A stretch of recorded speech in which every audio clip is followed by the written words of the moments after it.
Une semaine très mouvementée, pourrie même par endroits. Les faits le montrent et le démontrent.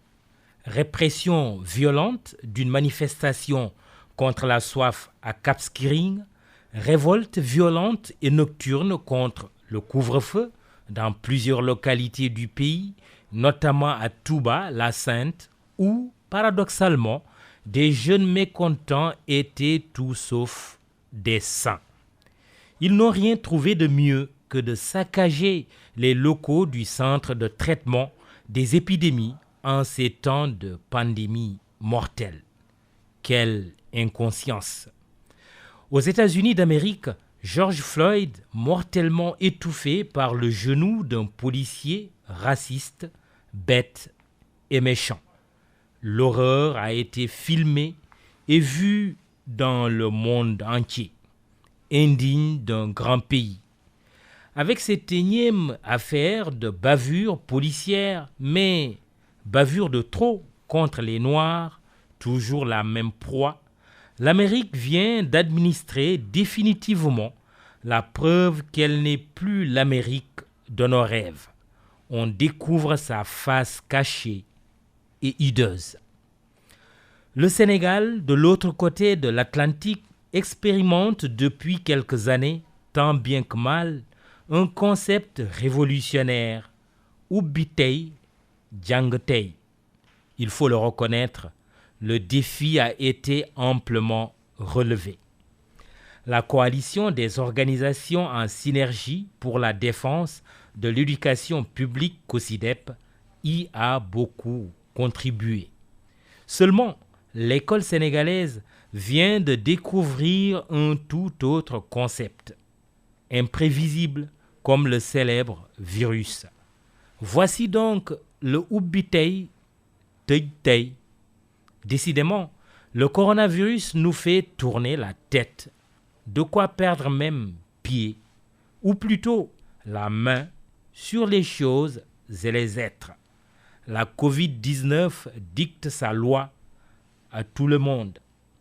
La planète navigue entre confinement, déconfinement et reconfinement.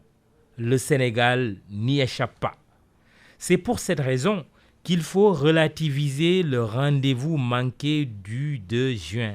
Tous les acteurs doivent saisir ces instants pour prendre davantage conscience des enjeux de l'éducation qui devraient faire consensus.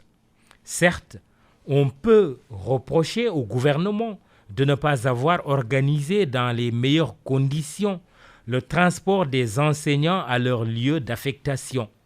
Les images du terminus de Liberté 5, pris d'assaut par une foule d'enseignants, étaient dignes d'un daral, foirail, alors que tout rassemblement de cette taille est strictement interdit. Ces images prouvent à suffisance qu'en termes de mesures barrières, les règles élémentaires n'ont pas été respectées. Il en est ainsi de la distanciation physique. Pas étonnant que des enseignants aient été contaminés. De ce point de vue, l'excuse de l'impréparation ne saurait prospérer, mais de ce strict point de vue uniquement. La gestion de cette crise sanitaire n'est pas facile. Dans d'autres pays, au système pourtant plus huilé comme le Japon ou la France, des écoles rouvertes ont été très vite refermées. Il n'y a pas de honte à renoncer à une réouverture des classes.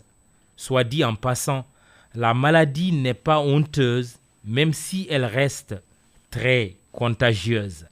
L'irresponsabilité aurait été de maintenir la date de reprise des enseignements en exposant enfants, enseignants et parents, malgré le risque de propagation devenu dès lors très élevé, tant dans le monde scolaire qu'au niveau de la population en général. Ce serait la catastrophe assurée. En agissant de la sorte, le gouvernement nous a évité sans aucun doute le scénario d'enfants utilisés comme chair à canon ou à corona. Que n'aurait-on pas dit si les salles de classe avaient été rouvertes. À l'arrivée, les écoles et universités restent toujours fermées. Mais l'heure est à l'assouplissement avec les dernières mesures annoncées. Reprise de la circulation interurbaine avec son corollaire de réouverture des gares routières, allègement du couvre-feu qui passe de 23h à 5h du matin et des mesures de restriction dans les lieux de vie, restaurants, hôtels, salles de sport. Il faut bien que la vie reprenne. Le pic est-il derrière nous?